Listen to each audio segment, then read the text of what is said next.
Muraho neza nshuti bakunzi bakoze subscribe kuri uru rubuga rwacu. Uyu munsi tugiye kongera tuvuge ku mafaranga. Wari uzi ko ushobora kwikorera akantu gato katagutwara amafaranga menshi ariko kakagutunga buri cyumweru? Ubu turi mu gihe utari ukwiye gutekereza akazi ka leta. Yego turagakora ariko ku muntu udafite akazi. Ubu ngubu turi mu gihe ushobora gutekereza kutagashakisha cyangwa se gutekereza guhabwa kandi kazi ku ruhande, ahubwo nawe ugatangira gukora. Ngiye kuguha uburyo butanu bworoshye bwo kwikorera hano mu Rwanda ukoresheje bike ariko bigatanga byinshi. Niba uri mushya kora subscribe kugira ngo utazacikwa n'ubundi bumenyi nk'ubu.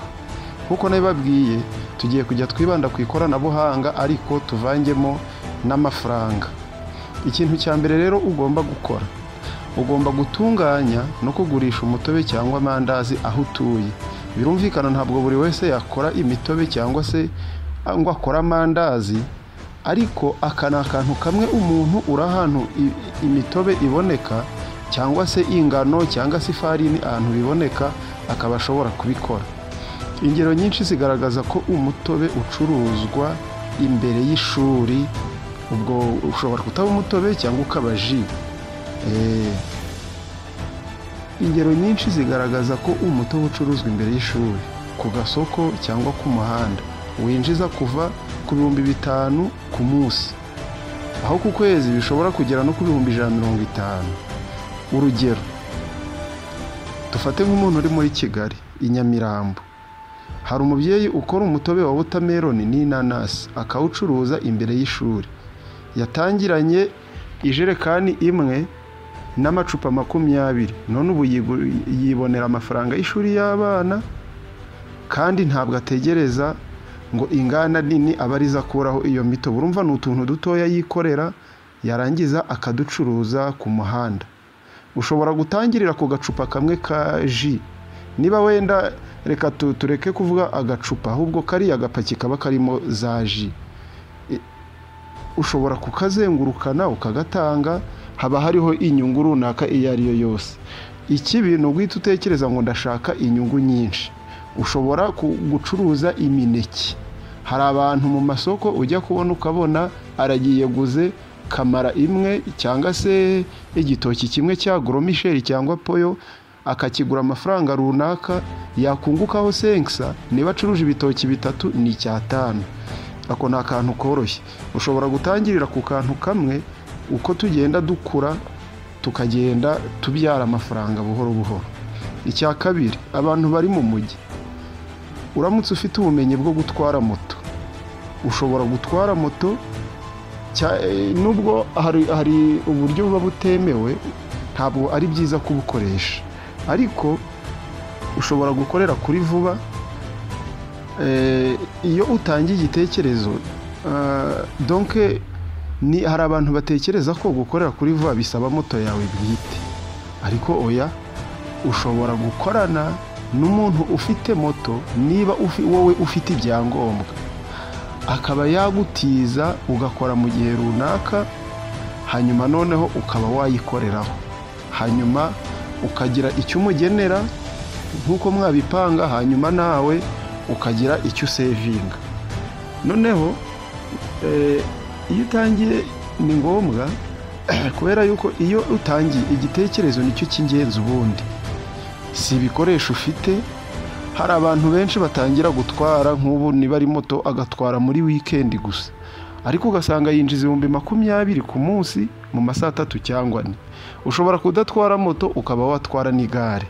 Niba uri ku muhanda ugatwara igare, abantu ukaba umunyonzi, udufaranga ubonye ukadusevinga mu kimina, cyangwa se ukagenda udushyira ahantu dushobora kubyara amafaranga. Birashoboka yuko ushobora kuyaguramo itungo. Niba mu rugo hari abantu bakaba baryahirira, niba nta tungo uguze ukaba ushobora kuyashyira ahantu mu kimina, ukazayakuramo yabaye menshi afite n'inyungu. Cya gatatu, ibintu byoroshye kuri WhatsApp. Buriya ushobora gucuruza kuri WhatsApp. Kuriya ushyira ama status cyangwa se icyo bita WhatsApp market cyangwa se marketplace. marketplace kuri Facebook. Ushobora kugura nk'amavuta yo kwisiga, izo ni ingero mba mfata. Ukagura nk'amavuta yo kwisiga, amasabune meza cyangwa utwenda two kwambara, ugacuruza kuri WhatsApp yawe. Cyagiye umuntu aba ari gupostinga ibyo yanyoye, ibyo yahuye nabyo, wowe ushobora gupostinga ibyo bintu ucuruza. Niba ari utwo twambaro ukagafotora ukagashyira kuri WhatsApp cyangwa kuri Facebook. Hari umuntu uhita agakunda mu bantu barebye stati yawe, akakwandikira akaba yakubwira ati nangahe, mukaba mwagura. Gucuruza kuri WhatsApp yawe, status za buri munsi cyangwa Facebook marketplace, abantu wahacururiza. Urugero, umunyeshuri wo muri Huye yinjiza hagati y'ibihumbi 40 n'ibihumbi 80 ku kwezi, acuruza amavuta, akaba yaratangije ibihumbi 10 byonyine. Telefone yawe rero buriya ni iduka rikomeye cyane. Icyo utayikoresheje abandi babibyaza umusaruro. Ushobora kuba ubona status yawe uyishyiraho ugasanga yarebwe n'abantu 100. Ubaye ucuruza rero ugashyira utuntu kuri status yawe, birashoboka yuko mu bantu 100 barebye status yawe habonekamo abantu 2 cyangwa 3 bakugurira. Urakeka ko ubwo atari ubucuruzi se? Aha, reka turebe ikindi. Ushobora kwiga gukora ibintu byoroshye nko kwandika CV, business card cyangwa logo. Hari igihe uba uri umushomeri ariko ukaba ufite ubumenyi runaka, ubumenyi kuri computer. Ushobora kwiga uko bakora CV nziza cyangwa logo ukoresheje app za telefone nka Canva. Ushobora kwaka ibihumbi 2 niyo cyaba igihumbi ku muntu wese ukoreye. 1,000, 2,000, 3, 4, 5 bitewe na serivisi ugiye kumuha, ukayamwaka kuri serivisi imwe kandi ntusabe byinshi. Wiga ikintu kimwe neza n'isi zakwishyura. Noneho hari app ushobora nko kwifashisha, kandi ibyo byose twavuze ushobora kubikoresha udakoresheje computer, ahubwo ni ufite telefone yawe ukaba wakwifashisha nka Canva, Pixel Lab, Adobe Express n'izindi app.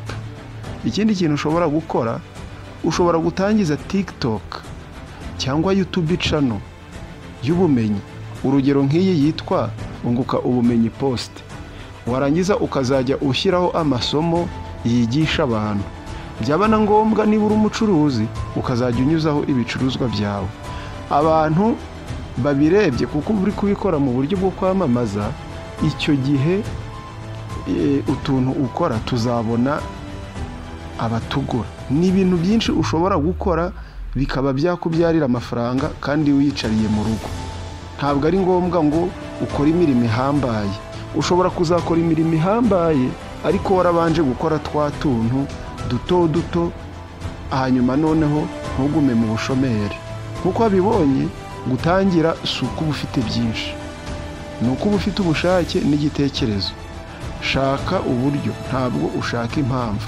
Tangira uyu munsi uko uri aho uri. Niba wifuza gukomeza kumenya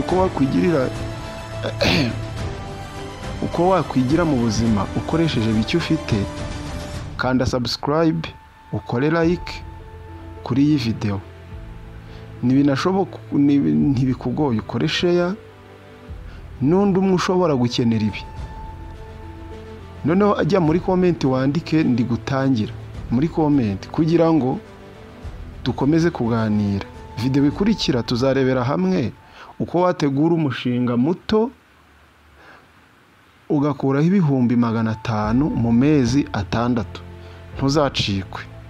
Kuko twabibonye hari inzira nyinshi umuntu ashobora gukoresha mu gukorera amafaranga atarinze gutegereza akazi gakomeye cyangwa igishoro kinini.